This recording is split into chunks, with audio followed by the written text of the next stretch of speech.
Arilaang, hindi ko alam. Baka are doon sa screen.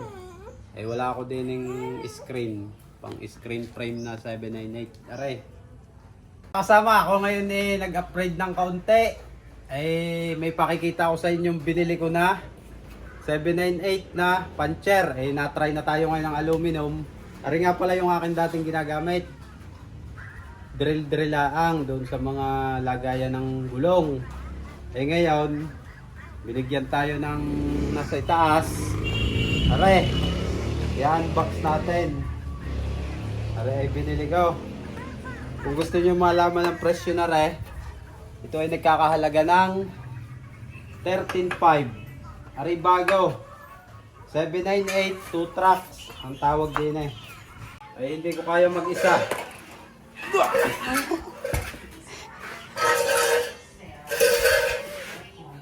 Bibi pa baka maipit.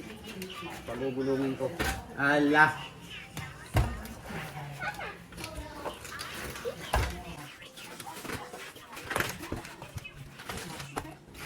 So magtatanong pala na are ay hindi ko pa gamay. Papakita ko sa inyo kung paano gamitin at sabay-sabay tayong matuto. Hindi ko kasi kaya na buhatin. Kaya ganun na lang pagugulong ko. Ay!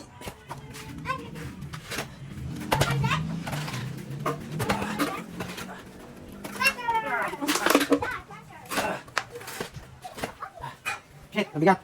Luhod na natin. Hindi mo na rin-box Kahoy.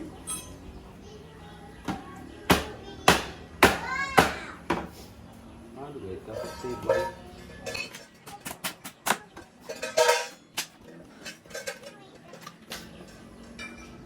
Ito yung nagkakahalaga ng 13.5.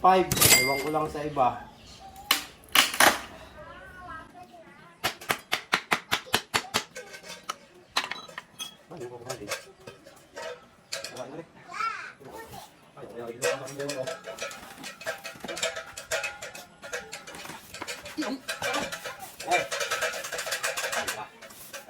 Yung mga tornilyo ito, panlagay doon sa paa. Wala na ata.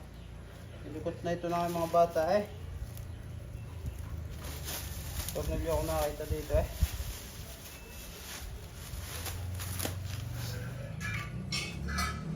Hindi ko pa alam kung paano.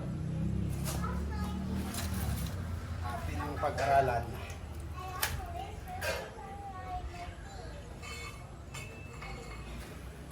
Sukat yan. Ito nga pala ang kanyang paa at saka yung pinakahawakan. Kasi nga pala, yan dami nakakakita. Kala daw ay tunggaan. Para kasi nga tunggaan. Yan. Ito ang kanyang paa. Ikakabit natin. Maganda.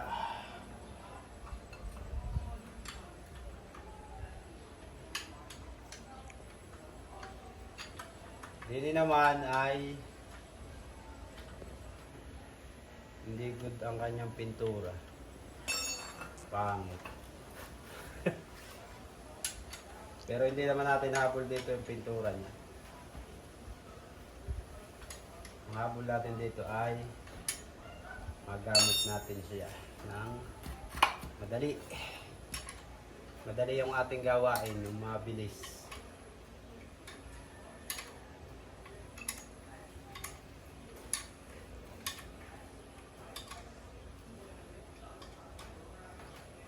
Nag-invest na nga pala ako na dahil gagamitin ko doon sa gagawin kong bintana na 798 din.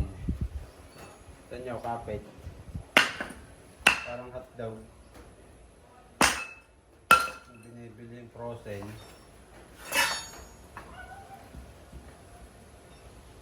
Yan, tornilyo. Ayan ako lagay.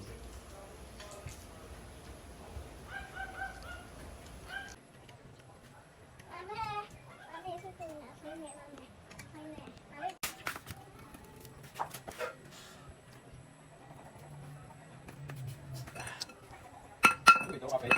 Bago matang ito ito. Dito mahal. Ito na. Hindi bagay.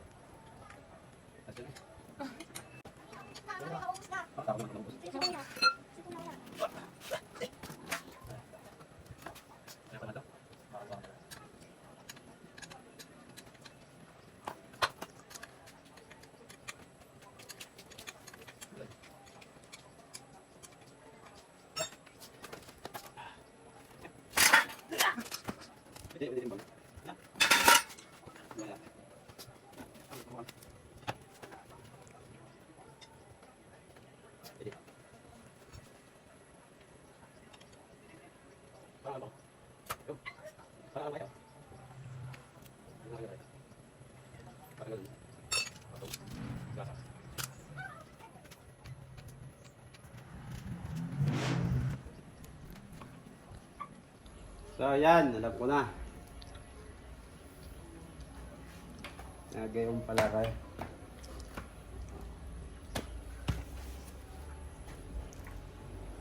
Ito ang ating pag-aaralan. Are, ay parang alam ko na kung saan nakalagay. Are ay pangkaltas ng drain ng double seal.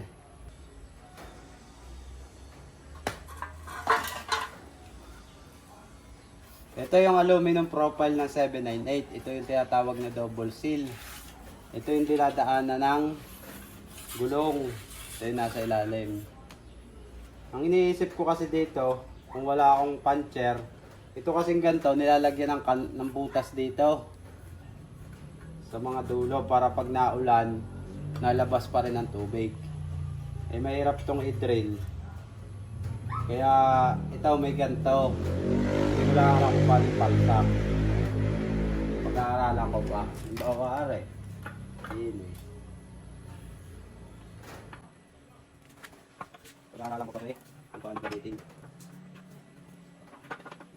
Yan, siguro ito pag-aaralan. Tapos pag-aaralan. Yan. Ito are. Ang kasing ko. So ito ngayon mga kasama, nalagyan ko na natandaan ko na mga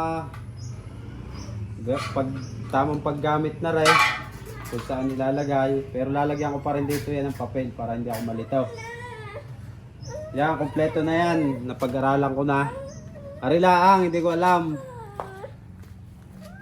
Baka rin doon sa screen, eh wala ako din ng screen, pang screen frame na 798. Aray. Comment nyo na lang kung ano rin, hindi ko alam rin. Eh bago lang ako. Naghanap ako din ng kakasya din eh. Wala akong pyesa, hindi ko malaman. Aray yung pinaka nasa tabi. Aray magkakatabi. Aray minapansin lang ako din eh. Sa 2 tracks na garne. Kailangan mo pang halimbawa binutas mo ring pang loob, yung pang inner na kinakaltas, are. Ito. Pag di nilagay mo din are sa top ng lock style. Tapos kung babaliktarin mo are at ilalagay mo din sa top, din mo na ilalagay. Kasi din maliit ang butas pang screw. Hindi mo pwede rin isa lang din eh. Kung aray top, hindi mo na ibabagay uli ang panloob. Yun. Yun. Kung aray namang bottom, halimbawa bottom, hindi ka naman papasok. Bottom, pag binaliktad mo, hindi mo uli ilalagay. Yan.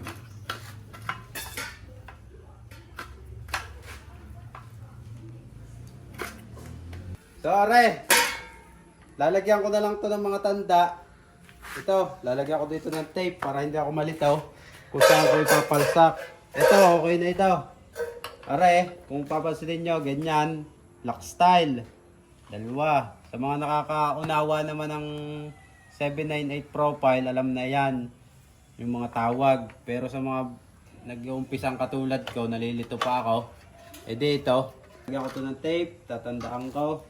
Lock style, pangkaltas, top bottom, interlocker, top bottom, are naman yung panloob na maliit na butas. Tapos are Ito ay pang double jam. Pangkaltas doon sa lagayan ng screw. Tapos aray pambutas doon sa drain ng tubig sa double seal. Aray naman, hindi ko alam. Wala akong mailagay din eh, nakakasya. Comment nyo na lang kung ano aray, para saan, at kung ano ipapasok ko din eh. Hindi ko alam eh. So ito, ang binili kong 798 tooth truck na puncher.